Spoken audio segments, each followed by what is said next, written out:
Pour gagner du temps, nous vous invitons à vous lever pour honorer la parole de Dieu que nous allons lire. Nous prenons l'écriture d'hier.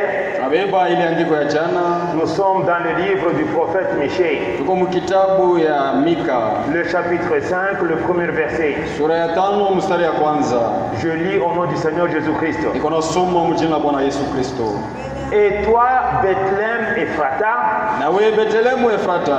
petite entre les milliers de Juda, de toi sortira pour moi celui qui dominera sur Israël et dont les activités remontent aux temps anciens, au jour de l'éternité. Je prononce ce mot de prière. Nous bénissons ton Saint-Nom ce soir pour ce privilège que tu nous accordes d'être réunis au nom de Jésus-Christ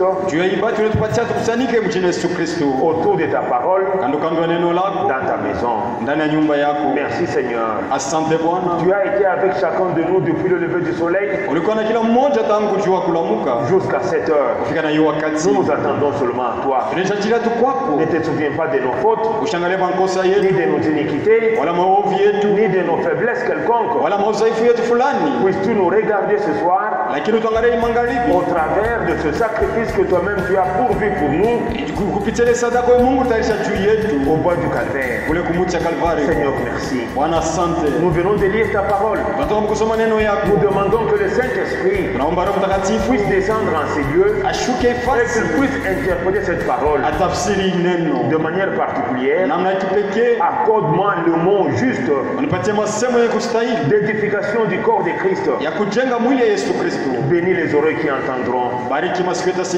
Nous nous attendons en toi avec foi que tu aies exaucé nos prières, car ce nom de Jésus-Christ, notre Seigneur et Sauveur, que nous te le demandons ici et ensemble nous disons Amen. Amen. Vous pouvez vous asseoir. Le passage que nous venons de lire, un passage merveilleux. Dans la version parole de vie, la même écriture veut dire ceci. Le Seigneur dit: et toi, Bethléem Ephrata, tu es un petit village parmi ceux des clans de Juda. Pourtant, c'est toi qui dois gouverner Israël. Je le ferai sortir de toi. Il appartient à une famille très ancienne.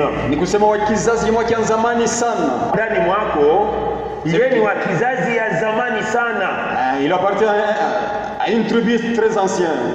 C'est cela. Mais bien aimés dans le Seigneur, c'est depuis hier que nous partageons la pensée pourquoi la petite Bethléem. Et même cette prédication, c'est une petite prédication, mais très riche, très profonde. C'est une question. Pourquoi la petite Bethléem? En rappel par rapport à ce que nous avons dit hier, parmi les 12 enfants de Jacob, Judas n'était pas l'aîné.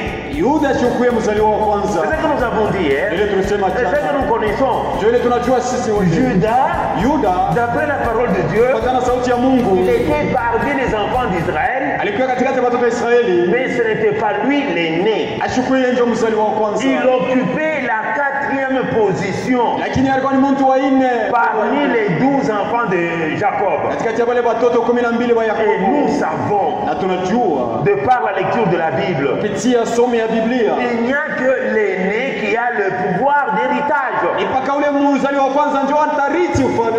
C'est celui qui organise toute la famille. Yeye ndio kunabeba mpango yote ya jamaa. Même ici chez nous, Hata huko kwetu quand nous posons la question à une sœur, wakati tunauliza dada fulani, la sœur peut avoir beaucoup d'enfants, dada anaweza kuwa na watoto ya mingi, mais jamais on appellera la sœur par le nom du cadet de ses enfants. abatataka ule dada jina ya mtoto wake wa mwisho, hapana. Non, on l'appelle toujours par son premier-né. Atamwita jina ya ule mtoto wake wa kwanza, Mama yake ya mami. la mère de mamie. Par contre, il n'y a pas que mamie parmi ses enfants. Hakuna tu mamie pale watoto wake tu alizala. Il y a mamie, Kuko mamie, il y a Ruth, kuko Rita, il y a Chantal, kuko Chantal, il y a d'autres aussi. na watoto wengine sasa wengine. Mais les autres, Lakini hapa on ne wengine fait pas tellement allusion à ça. hapa bangalie bo. L'accent est mis sur l'aîné. Lakini macho naangalia kwa ule mzaliwa wa kwanza. C'est la vérité. Ni ukweli. C'est ce que nous vivons ici. Ndio ile tunaishi huko. Aussi en Israël, c'était la même chose. Hata Mwisraeli ilikuwa namna moja moja. Mais il y a une particularité Lakini kuko pekee mwa en fulani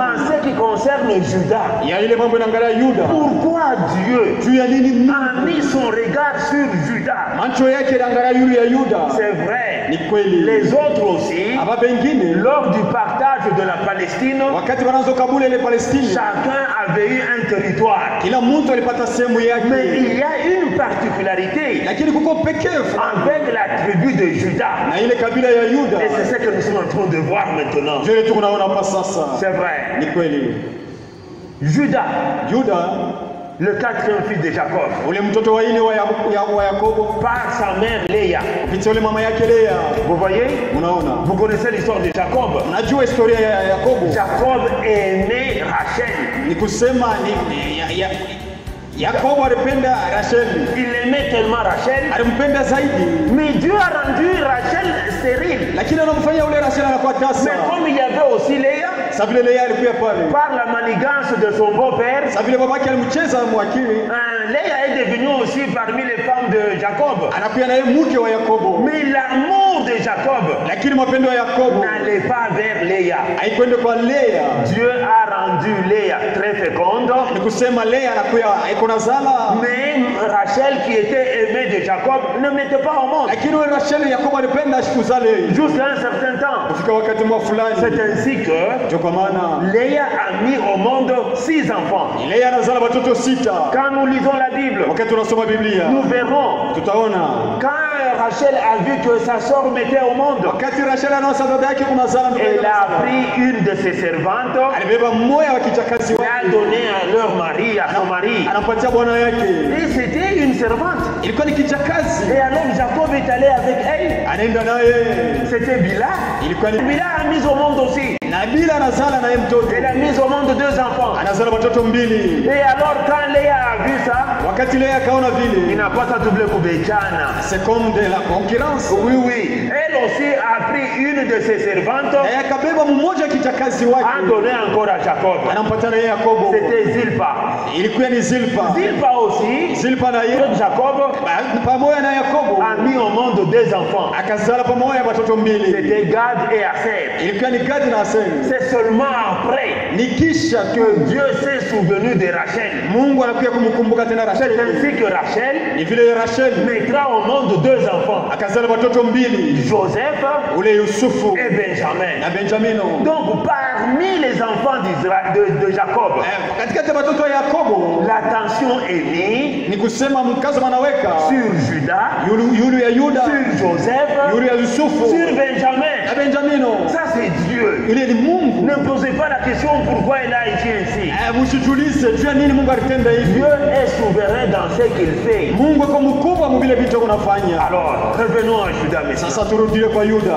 Lorsque Judas a reçu son territoire, Wakati alipata sehemu yake ya udongo, le petit village de Bethléem n'était même pas mentionné. ni kusema kamuji kadogo ametelema kakosa kenye kuandikwa mzuri. Et pourtant, Japo selon ce que le Saint-Esprit nous a dit hier, kufuatana vile mtakatifu alituonesha jana, Rachel, Racheli quand elle est décédée, wakati alikufa elle a été enterrée là à Bethléem. walimuzika mle Bethlehemu. Donc Bethléem pouvait aussi d'une manière ou d'une autre Ni kusema Bethlehem na hiyo mnamna hii na mnamna nyingine. Devrait être mentionné. Ilipaswa kuandikiwa. Non, malheureusement, on n'a pas dit ça. Lakini hawakuiandika vile, hawakuisema. Non seulement que Rachel a été enterrée à Bethléem. Hapana tu Rachel walimuzika mule Bethlehem. Le roi David lui-même.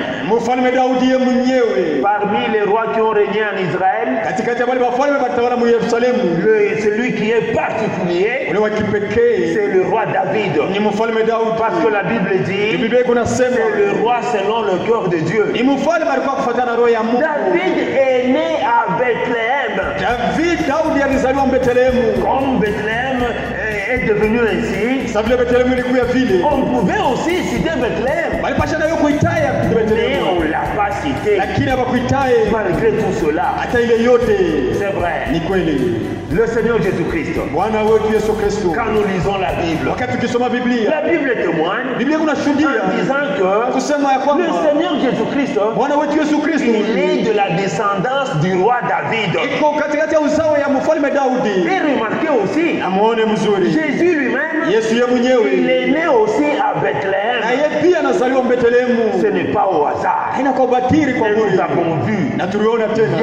Jana. Que c'était à Bethléem. Ilikuwa ni Bethlehem. Où il y avait des grandes plantations. Mulikuwa makotesha vitu ya mingi sana. Plantations de blé. Ya mangano. Et des céréales, les autres graines aussi. Na ile mambeko ingine ya mazao. Il y avait aussi des grandes plantations d'oliviers. Ni kulikuwa tena mizeituni ya mingi. Qu'est-ce que cela veut dire? Inaweza kusema nini? Le pain était produit en abondance à Bethléem. Ni kusema mkate balanza kuitosha ya mingi Bethlehem. C'est pourquoi Bethléem est la maison de pain. Kwa maana Bethlehem banaita nyumba ya mkate. Et comme il y avait aussi le vin.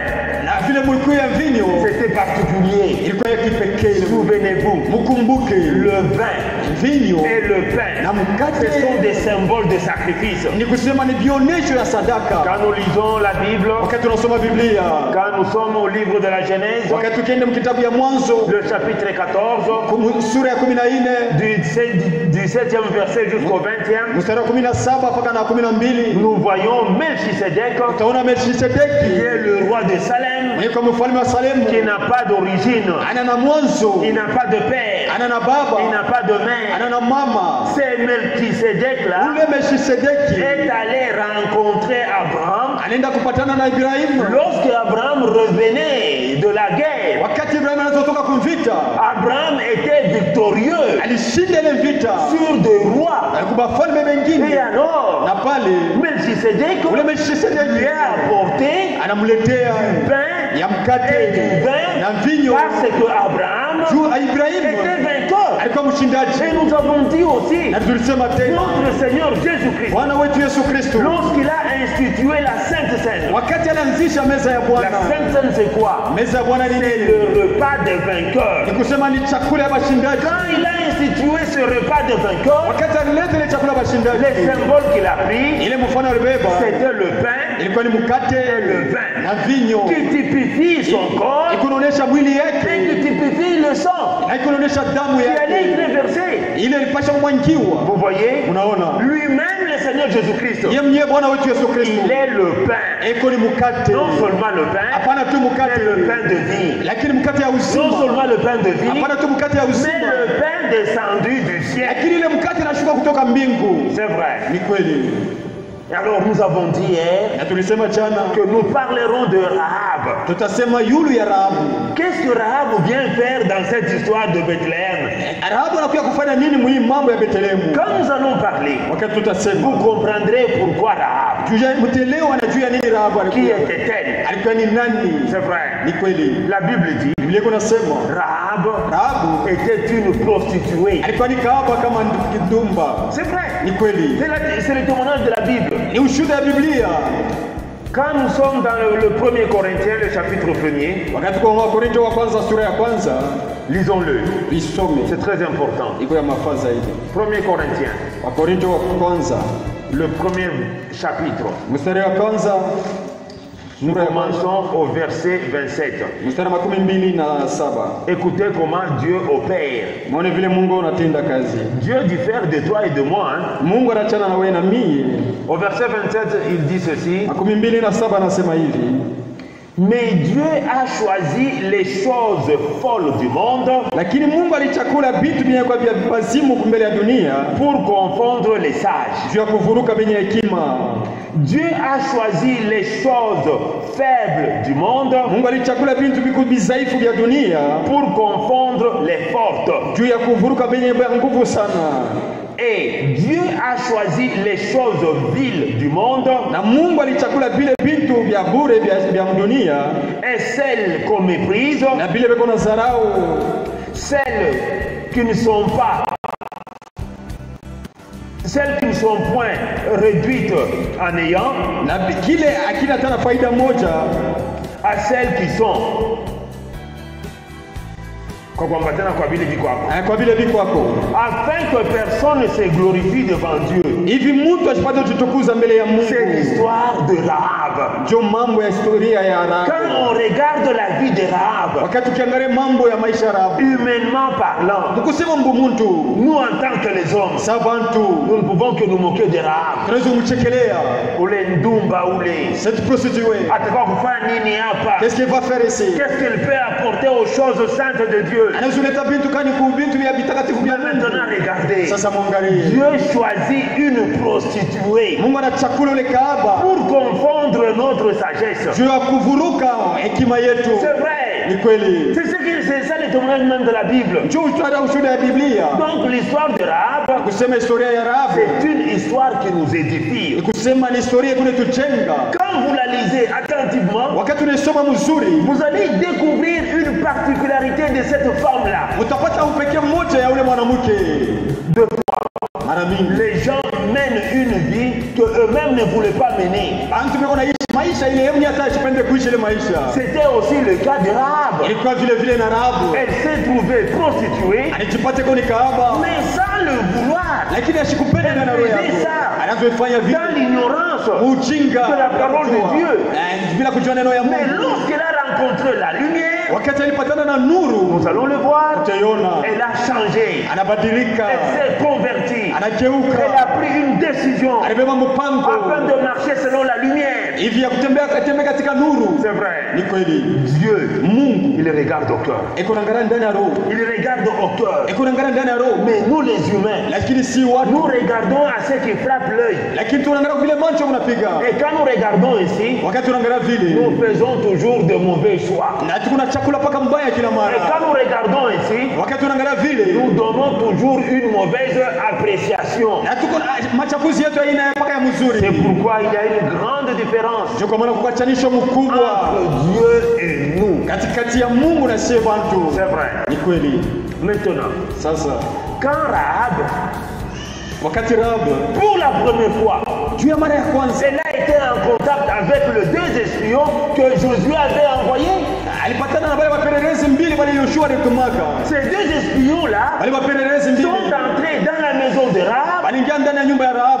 Rahab qui était la prostituée. Ule alikuwa kahaba. Mais cela doit nous étonner. Inapaswa tushangaishe ile mambo. Les enfants d'Israël, Watoto wa Israeli avec leur vie de sanctification, na maisha ile yao ya utakaso avec leur rigueur de la parole de Dieu, na vile walikuwa kusimamia zaidi ya neno allaient ya Mungu. entrer dans la maison d'une prostituée. Walienda kuingia nyumba ya kahaba. Mais ce n'était pas pour faire de mauvaises choses avec elle. Abakuingia kwa vitu vibaya na ule Ce mwanamke. n'était pas ça leur intention. Haikuwa mawazo yao hiyo. Quand ils sont entrés dans cette maison-là, Lakini wakati waliingia ndani ya ile nyumba, ils ont apporté un message. alileta ujumbe Le fulani. message de la délivrance. Ile ujumbe ya ukombozi. Ils ont témoigné de leur Dieu. Alishuhudia juu ya Mungu wao. Si Nous avons un Dieu. tuko na Mungu, Un Dieu terrible. Mungu akushangaisha. C'est lui le créateur Yeye ndio de muumbaji toutes choses. wa vitu yote. Visible et invisible. Yakonekana na siokonekana. Tel que tu nous vois ici. Wake vunatona hapa. Nous venons de l'Égypte. Tunatoka mu Misri. Nous étions des esclaves là-bas. Tulikuwa watumwa Et mule. notre Dieu, Lakini Mungu wetu selon la promesse kufuatana maadi qu'il avait faite ila à lilaka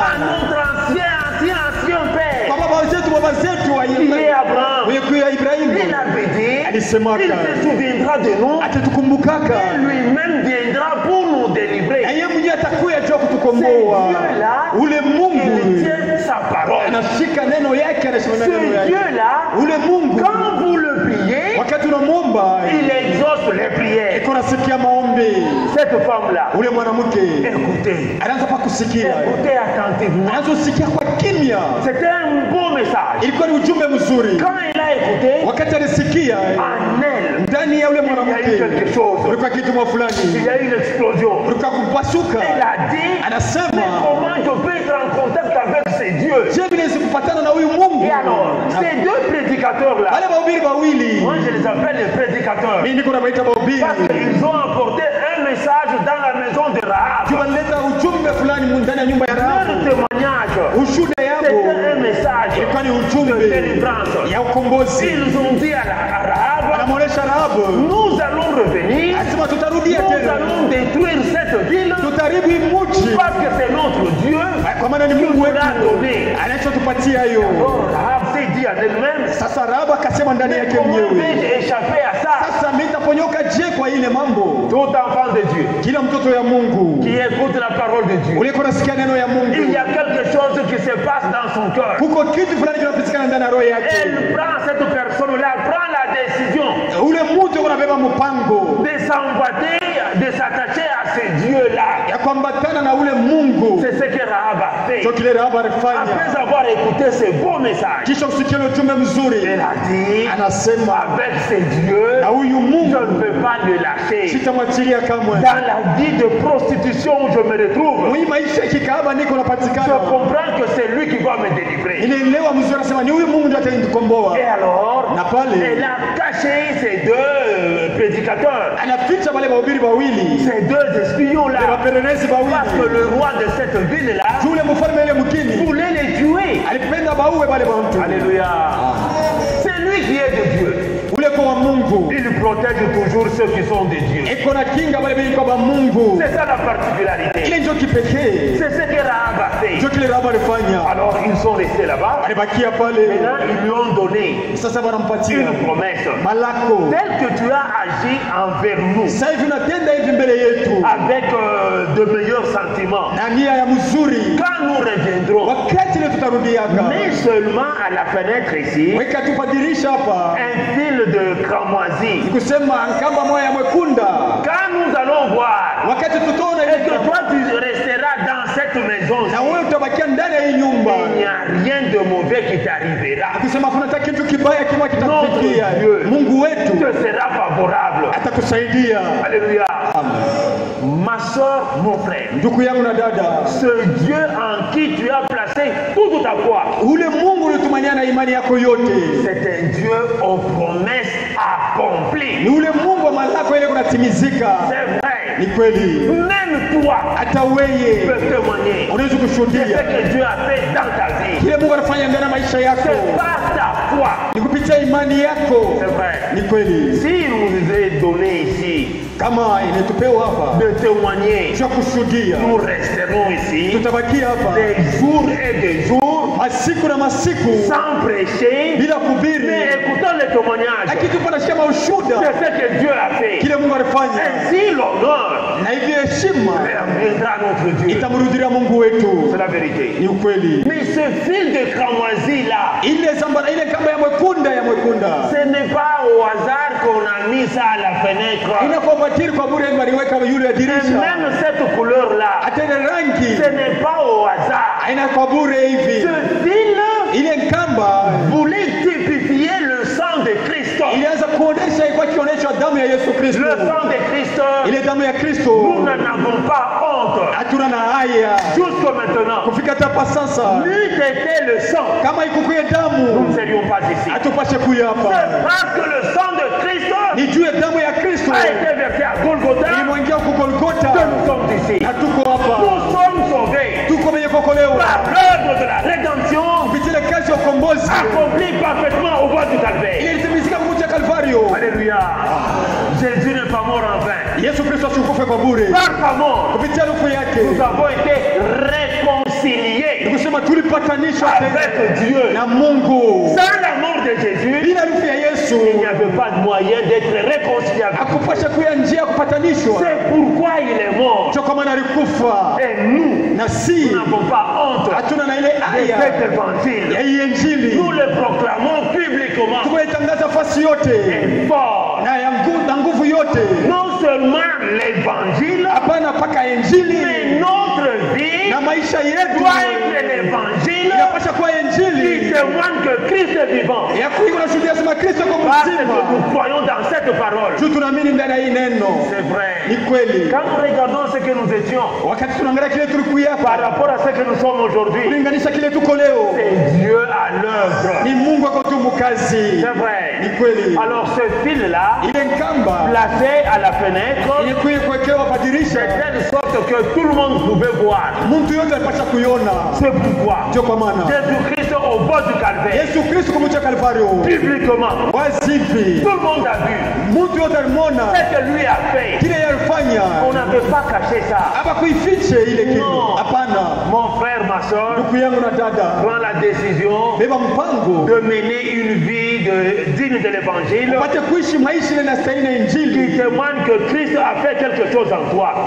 Iko na shuhudia sema Kristo alifanya kitu fulani ndani yako. Rahab a entendu ces témoignages-là. Rahab alisikia ile ushuhuda. Il y a un Dieu qui exauce les prières. Asema kuko Mungu anasikia maombi. Non seulement il écoute, Hapana tu anasikia. il répond. Iko na jibu tena. C'est vrai. Ni kweli. Même toi-même, Hata wewe tu mwenyewe peux faire cette expérience-là. unapaswa kufanya ile onjo. Tu peux te retrouver seul, Unaweza kupatikana wewe en mwenyewe difficulté, magumu, loin de ton pasteur, mbali na mchungaji wako, loin de théâtre. mbali na mashamashi. Si tu es une soeur, Kama uko dada, loin de ton mari, ukisema uko mbali na bwana yako, loin de tes enfants, mbali na watoto yako, ni en difficulté, lakini uko magumu, tu vas prononcer un petit mot de prière, utasema tu masemo kidogo kama maombi, et alors Dieu, na Mungu qui te connaît, ule anakujua depuis le ciel, toka kumbingu, il écoutera. atasikia Depuis le ciel, toka mbingu, il va exaucer. atasikia na Il maombi va te yako, secourir. atakusaidia.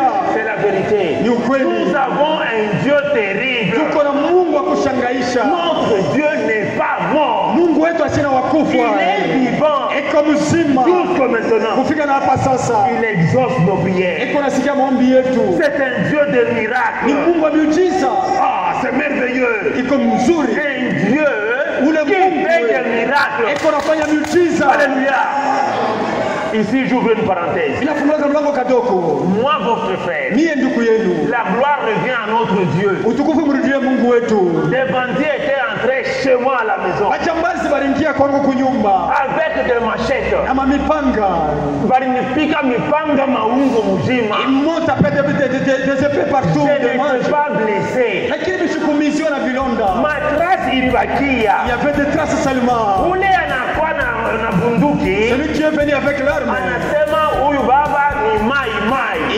il a dit c'est papa, il est maï maï. Kama tunapiga mipanga tumizike. Comment nous l'avons tapé de machette, il n'a pas Anakuwa kupika mpanga pa hii kilole ya Il kumkulu. est venu me frapper ici, Juu kikatike. afin que ça puisse être coupé. Nipate maumivu. Je puisse avoir des douleurs. Ndio niwapatie Je franga. puisse te donner de l'argent. Anapika mpanga Il pale. a frappé là-bas. Inatunduka. Ça a seulement sauté. Wa bunduki anasema Et celui qui avait l'arme a dit, huyu ni mai mai. il est maï maï, c'est papa. Anarudia na charge.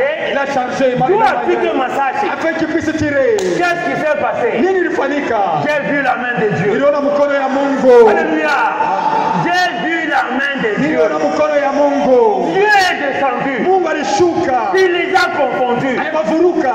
Wanatoka Ils mbio sont sortis vite, nyumba, vite, vite. wanafika nje, Ils sont ndio fuis. wanapika masashi, Commence maintenant à wanakimbia. Ils sont fuis. Mkukimbia kwabo Quand ils sont fuis, balimfompola ils ont pris. couvercle ya appareil ya telefoni ya mtoto, Ils ont pris les couvercles de l'appareil de ma fille. ndio mari ile balikimbiaka nayo munyumba. C'est ça la richesse qu'ils ont pris dans ma maison. Qui les a mis en débandade, Nani aliweka mvuruko? qui m'avait protégé. Nani alinikinga? C'est Dieu qui fait des Ni miracles. ule Mungu anafanya miujiza.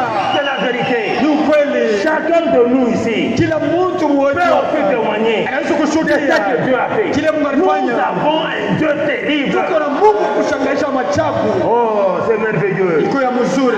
Il est un Dieu aux promesses accomplies. Yeye ni ule Mungu wa malako yeye kunatimizika. Ma soeur, Dada yangu, mon frère, ndugu yangu, nous avons une promesse qui est au-dessus de toutes les promesses. tuko na malako iliko yulu ya malako yote. Très bientôt là, Sasa hivi tu. très bientôt, Isikaribu sasa nous hivi. quitterons ce monde. Tutatoka mwi dunia. Nous irons là au ciel. Tutaenda kule kumbingu. Ça sera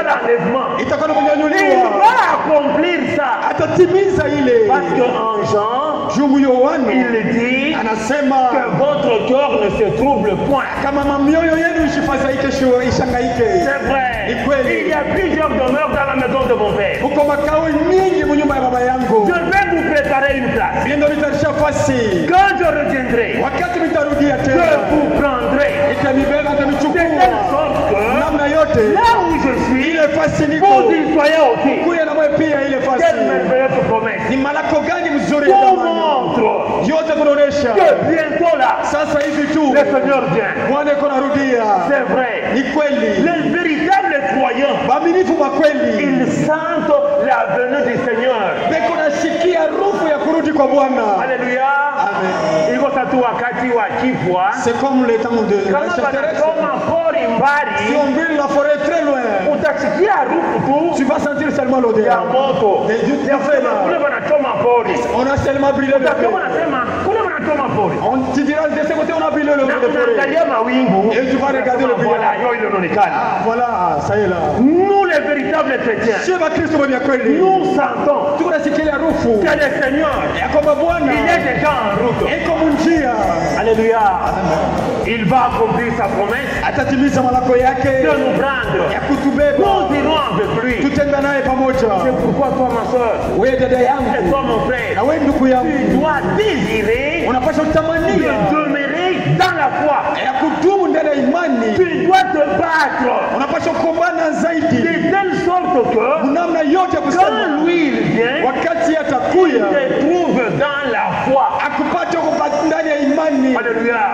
C'est pourquoi lui-même pouvait dire, Mwenye alipaswa kusema quand le Fils de l'homme viendra, wakati mwana wa mtoto atarudia, trouvera-t-il la foi sur la terre? atapata imani pa udongo. La foi n'est pas en l'air.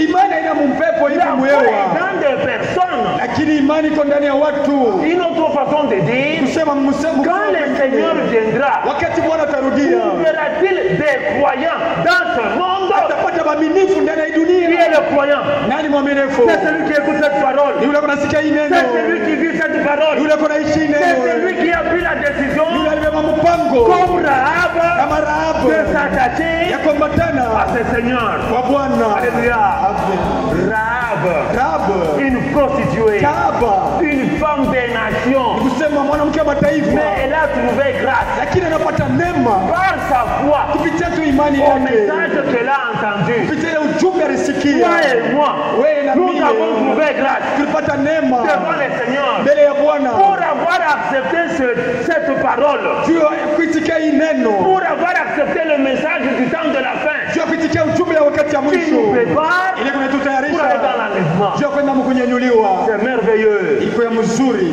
Un Dieu qui fait des miracles. ule Mungu anafanya miujiza. On a dit à Rahab, Anamwonyesha Rahabu quand il nous a délivrés, wakati alitukomboa cette nuit-là, ile usiku, il nous a donné des signes. alitupatia malamu, Immolez l'agneau, asa mchinje mwana kondoo, prenez le sang, mubebe damu, appliquez-le sur les linteaux muitumie yule vizingiti et de deux côtés de la porte. na yule manguzo mbili ya milango, Parce que kwa maana quand je verrai le sang, wakati mito na damu je passerai. itapita juu. Alléluia. Amen. C'est pourquoi Rahab, Sio kwa maana Rahabu par la foi, kupitia imani, alléluia, c'est la foi en action. ni imani katika tendo, Elle a pris ce fil de cramoisi, anabeba ile kama ya mwekunda, symbole du sang. mfano ya damu, Elle l'a mis à la fenêtre. anaweka kwa dirisha. Quand le Seigneur viendra Wakati Bwana pour atakuya détruire cette ville, sio karibu ile lorsqu'il mgeni, aura vu ce sang-là wakati atuna ile damu à la maison où Rahab était, mwile nyumba Rahabu alikuya, lui il est fidèle. yeko Il mwaminifu, est fidèle à sa parole. iko mwaminifu kwa Il neno est fidèle yake, à toutes ses promesses. iko mwaminifu malako yake Il yote, sera obligé de passer au-dessus. atashurutishwa apite juu ya Et yeye. c'est ce qu'il avait fait. Ndio kile alifanyaka. C'est vrai. Ni kweli. Alors les deux prédicateurs Sasa wale wahubiri mbili ont dit à cette femme, wanaonyesha ule mwanamke, quand nous sommes sortis, wakati tutatoka, il y avait des obstacles devant nous. ni kusema kukoma vizuizo vya mingi mbele Nous yetu. sommes rencontrés devant la mer Rouge. Asema tulikuwa mbele ya bahari mwekunda Et derrière nous, na nyuma yetu Pharaon venait. Farao anaanza kuya. Ma soeur, Dada yangu, mon frère, ndugu yangu, le chemin dans lequel tu te places aujourd'hui, ile njia ukomo leo, le chemin de la foi, ile njia ya il imani, y a toujours des ni embûches. kusema kuko tupe vikwazo Il faut les surmonter. ya yapasha uishinde. S'il y a des tests, Kuko vipimo. c'est par la foi Ni kupitia tu que nous imani. surmontons tout.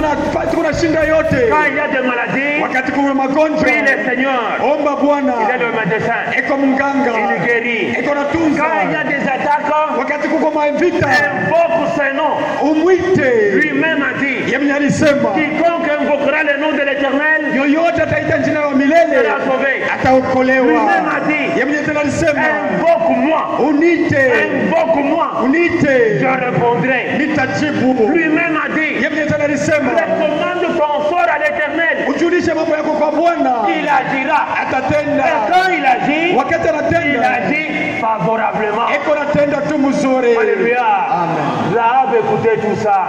Rahabu anazosikia yote Et hii. alors ça suscitait la foi en elle. Ilichokoza imani ndani yake. Alors les deux prédicateurs lui ont dit, Wale wahubiri wawili nous walimwonyesha. avons traversé la mer rouge Tulitamka bahari mwekundu. parce que Dieu a séparé les eaux. Mungu alitenga maji. Alléluia. Amen. Ce qui ne s'est jamais fait depuis que le monde est monde. Hayafanikaka kama dunia iko wakati iko C'est dunia. un Dieu de paradoxe. Ni Mungu wa mabadilisho. C'est un Dieu des choses impossibles devant les hommes. Ni kusema ni Mungu vitu bila viwezekana mbele ya bantu.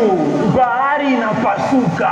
La mer se fendit. Panabakia pakavu. C'est resté sec comme ça. Même wanatembea wanafika hivi. Ils ont marché comme ça. Hapana potopoto. Il n'y avait pas de boue. Wanatembea. Ils ont marché. Wanafika katikati ya mai. Ils sont arrivés au milieu de l'eau. Wanafika kukibumbashi ya mai. Ils ont touché même des mille de Ni l'eau. mai haitelemuke. C'était de l'eau mais qui ne s'écoulait Ni pas. mai haibakia hata mumukono. Même qui ne restait pas dans la Mai mer. inabakia kibumbashi. C'est resté comme un mire.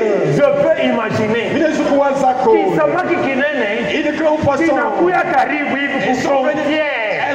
venus tout près Bato là-bas. baisraeli wanapita Les hivi. enfants de Israël Kinabaona na wao wanakiona. Mais akibafanya kitu. Alléluia. Cette femme-là, ule mwanamke elle écoutait. anaweza tukusikia. Comme toi tu écoutes. Sasa vile na wewe unasikia. Comme moi j'écoute. Sasa vile mimi na mimi Cette unasikia. parole Hii neno qui provoque la foi iko nachokoza imani en ces dieux ndani ya huyu Mungu. qui est un Dieu immuable. Mungu ashiba kubadilika. Alléluia. Notre Dieu, Mungu wetu il est immuable. asitingizikake kamwe. Atandake kamwe. Asibadilikake kamwe. Il est le même Iko sawa sawa. hier, Jana, aujourd'hui, leo, éternellement. hata milele. Tout change. Yote biko Mais nabadilika. notre Dieu Mungu wetu ne change pas. asibadilikake yeye. Elle écoutait ce témoignage-là. Anazosikia yule mwanamke leo ushuhuda. Quand nous avons traversé, Wakati tulitambuka bahari, nous sommes arrivés au désert. tulifika mchangwa. Retenez le terme désert. Mushike mubambele musemo changwa. Au désert, c'est un endroit où il n'y a pas de nourriture, Ni mchangwa, ni mufasi, hamuna chakula, où il n'y a pas d'eau. hamuna maji. Et alors c'était une épreuve. Ilikuwa ni kipimo. Quand nous sommes arrivés au désert, Wakati tulifika mchangwa, on avait soif, tulikuwa na kiu, on avait faim. tulikuwa na njaa. Qu'est-ce que nous allons manger? Sasa tutakula nini? Qu'est-ce que nous allons boire? Tutakunywa nini? Mais parce que c'est un Dieu qui s'occupe de nous, Sabile ni Mungu anatuhangaikia si. comme lui-même a dit, Sabile mwenyewe alisema dès votre origine tangu mwanzo yako jusqu'à votre vieillesse, katika na uzee yako je serai avec vous. nitakuwa pamoja na Je ne vous wewe. abandonnerai pas. Sitakuachilia Il kamwe. n'a pas abandonné. Ashikubachilie. S'il n'a pas abandonné ceux-là qui ont cru en lui, Kama ashikuachilia wale walimwamini comment yeye. il peut t'abandonner toi? Je anaweza kuachilia wewe. Quand tu crois en lui, Wakati unamwamini il ne yeye. peut pas. Hajiwezi Parce qu'il kamwe. est Dieu. Wajue kwa Il Mungu. veille sur sa parole Eko na kesha yule neno pour yake. Juu l'accomplir. ya kutimiza. C'est la Ni vérité. ukweli. Alors au désert, Sasa mule mchangwa. Dieu, Mungu il les faisait suivre. anaanza kuwafuata. Ah, et on a basindikiza Anawasindikiza. avec un rocher. Na mwamba. Un rocher Mwamba qui typifie Christ. ikunaonesha Kristo. Parce que Jésus-Christ, Juu Yesu Kristo. il est le rocher des âges. Eko mwamba wa vizazi. Alors ces rochers-là, Ile mwamba les suivez. ilianza kuwafuata. Les suivez. Ilianza kuwafuata. Ils ont eu soif. Alikuwa na wakati wanapata Dieu a kiu. dit à Moïse, Mungu anasema na Musa, frappe le rocher, piga mwamba il donnera de l'eau. italitoa maji. Il a frappé, Anapiga l'eau a jailli. maji Ils natoka. ont bu. Ils Wanakunywa. ont bu. Wanakunywa. C'est comme toi. Ni sawa na C'est wewe. comme moi. Ni sawa na mimi. Maintenant, Hapa nous sasa vivons tunakunywa la parole de Dieu neno ya qui Mungu étanche notre soif. iko namaliza kiu yetu. Alléluia. C'est merveilleux. Iko ya mzuri. Non seulement qu'ils ont bu,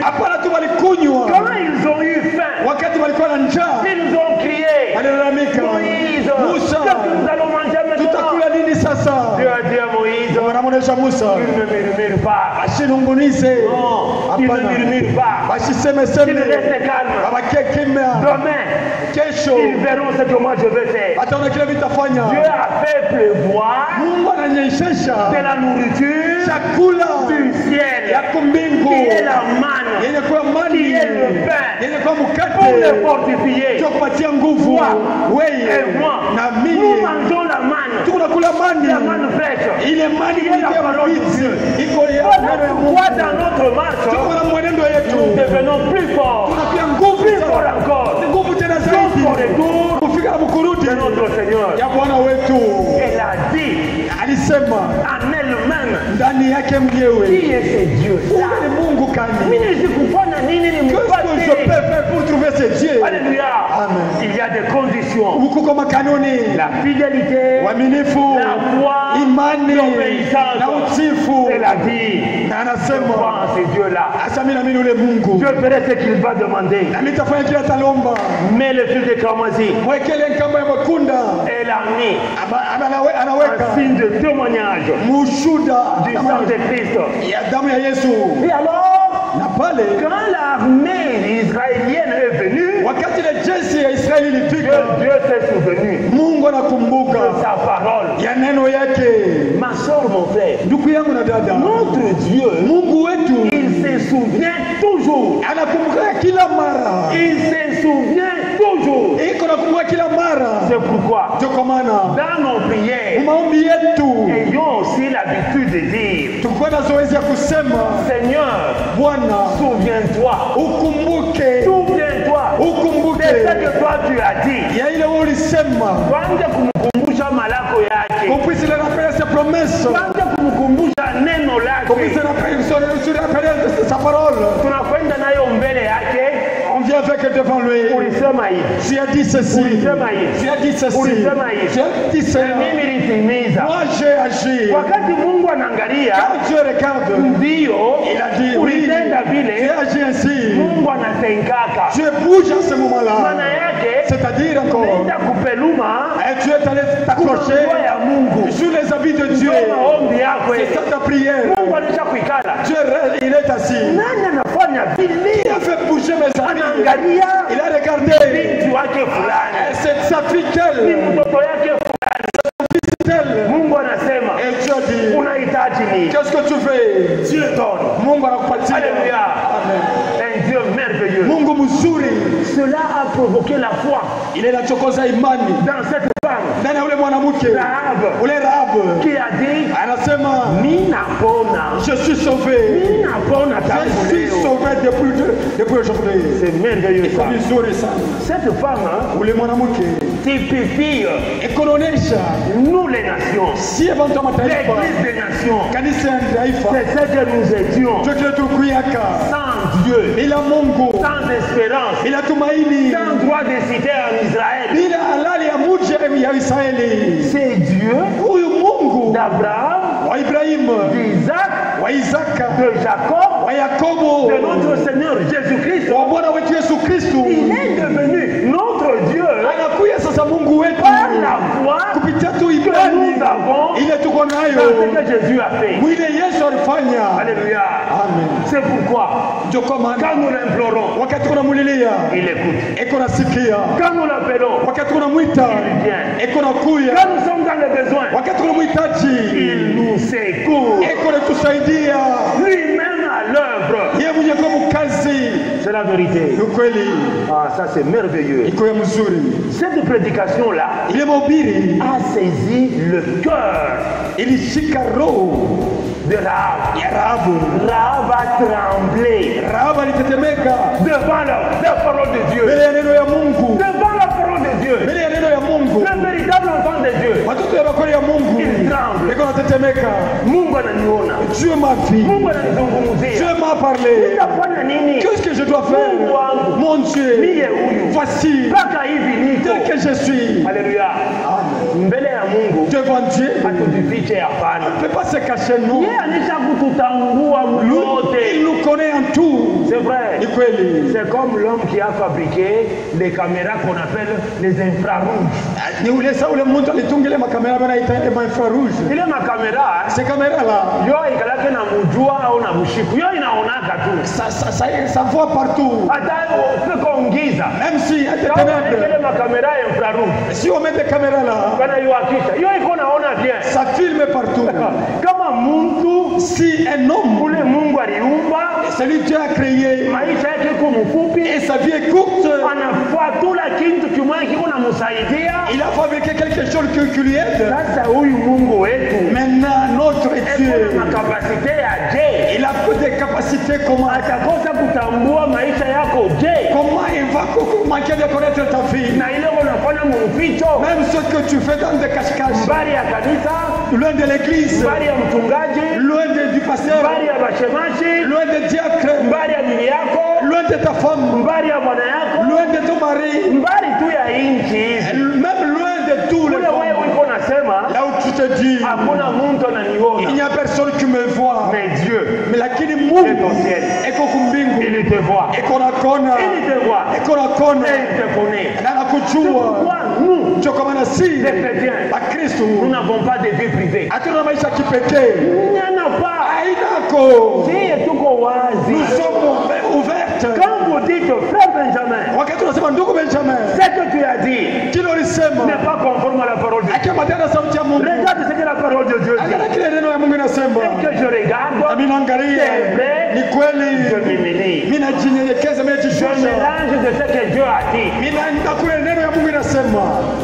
C'est la particularité. Ni ile upekee. Et alors, quand cette femme Rahab Wakati ule mwanamke Rahabu a entendu le message de délivrance alisikia ujumbe wa ukombozi de la bouche de ces deux prédicateurs, ya mwile vinywa vile mahubiri mbili, que la Bible appelle deux espions. ile Biblia kunaita wapelelezi wawili, Hein, ce sont les espions wapelelezi parce qu'ils sont entrés dans un territoire d'autrui. juma liingia mwinchi ya wenyewe, Mais eux, lakini bo ils avaient une mission. walikuwa na kazi fulani. Partout où ils passent, Basi wote wanapita ils témoignent de ce que Dieu a fait pour eux. Niko nashuhudia kile Mungu alifanya juu yabo.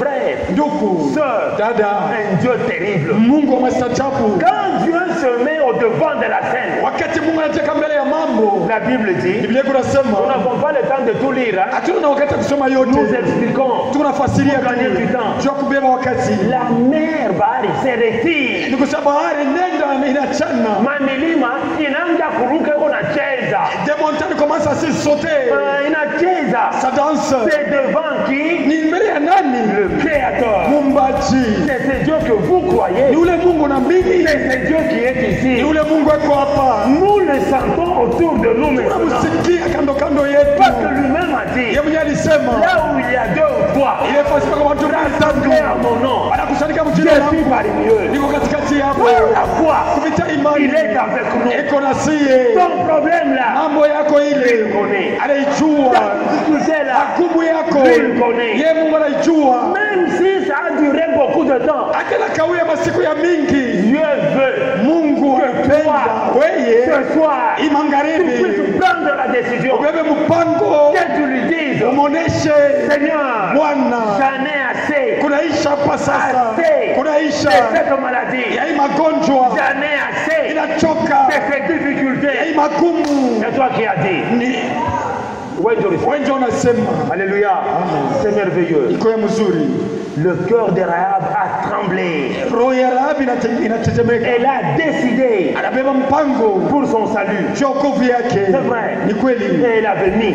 C'est comme nous avons dit. sasa vile tulisema. Vous lirez ça dans le livre de Josué. Utaisoma mkitabu ya Yoshua Dans le chapitre 2, sura ya pili du premier verset au 14e, mstari ya kwanza kufika na 14 du 16e au 21e verset aussi. kufika 16 mpaka 21. Et alors, Na pale Rahab par la foi, kupitia imani elle a bénéficié de la grâce de Dieu alipata mapato ya neema ya Mungu de la manière la plus inattendue. ili ashikwanza hata kuwasia, Elle a bénéficié. anapata ile. C'est vrai? Ni kweli, Moi aussi, mie na mie j'ai bénéficié ninapata ile de la mapato grâce de Dieu. ya neema ya Mungu. C'est vrai. Ni kweli, Je n'ai fait aucun effort mishufanya hata nguvu pour moja être ya kuya kile niko. Dieu m'a ramassé Mungu alinilokota dans la poussière, mumavumbi dans le fumier.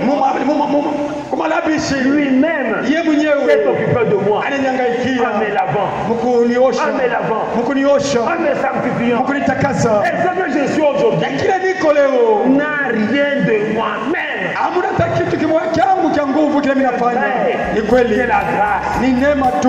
Comme Rahab Sabile a Rahabu bénéficié de cette grâce de Dieu alipata matokeo ile neema ya Mungu de manière inattendue. mwile namna ashikwanze kuanzia. Elle qui était une prostituée Ye ule mwanamke alikuwa kaaba ira atendaka séjourner à Bethléem. kwikala mwinchi ya Betlehemu. Ce n'est pas au hasard. Ana kwa bure kwa matiri. Ce n'est pas au hasard. Ana kwa matiri kwa bure. Par sa foi, Kupitia tu imani la yake. Bible dit, Biblia inasema Dieu Mungu conduit les pas des justes. ikonongoza matua ya benye haki. Quand vous êtes devant Dieu Wakati uko mbele ya Mungu avec la foi, na imani vous espérez en lui, unamtumainia, Dieu conduira vos pas. Mungu atongoza matua yako. Ce n'est pas vous.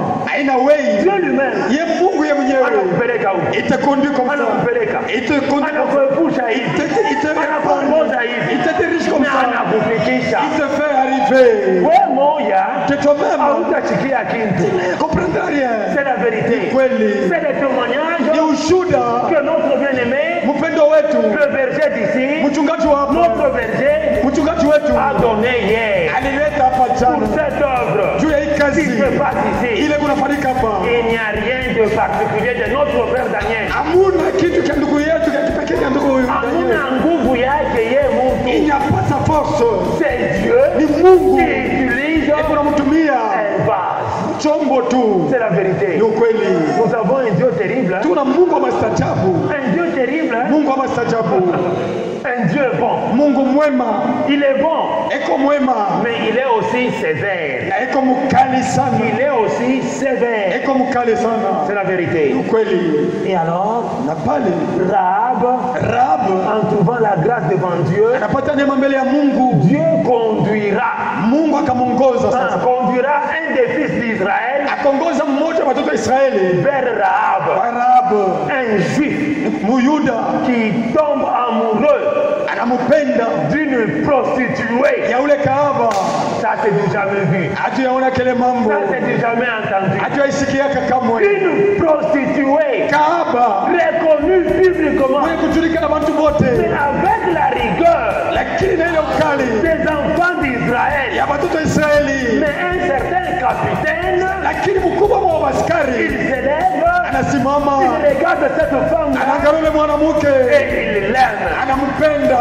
Ça, c'est terrible. Ile kwa nguvu sana. Cela a une explication pour toi et pour moi. Ile kwa mafasirio juu yako juu yangu. Jésus-Christ, Juu ya Yesu Kristo. il est venu Alikuya chercher une épouse kutafuta bibi harusi parmi nous les nations. katikati ya mataifa. Nous étions des prostituées Tulikuwa spirituellement wakahaba. parlant. Mkusema hivi mkiroho. Nous étions des vagabonds. Tulikuwa bakuwayawaya. Tunakwenda huku On allait passer kutafuta Mungu, de chercher Dieu. hatumupati. On n'a pas trouvé. Tunakwenda huku On a monté ici. kubisela ya bankambo, Les coutumes des ancêtres. hatubambike. Ça n'a pas marché. Tunafanya madawa, Nous avons fait des fétiches. tunafanya vitu vibaya. Nous avons tout fait des choses mauvaises.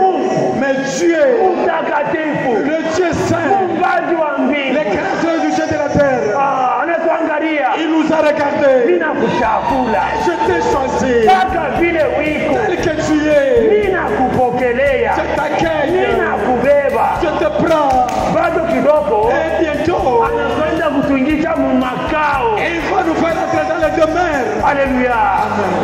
Pourquoi la petite bête? Juu ya nini kale kabetelemu kadogo? Que Dieu soit loué. Mungu asifiwe. Dieu voulant, Mungu akipende, nous allons continuer demain. tutaendelesha kesho. Comme nous l'avons dit hier, Sasa hivi tulisema jana, nous sommes en train de prendre des grands points seulement tunabeba tu manukta ile mkubwa par mkubwa rapport au temps. kufuatana na wakati.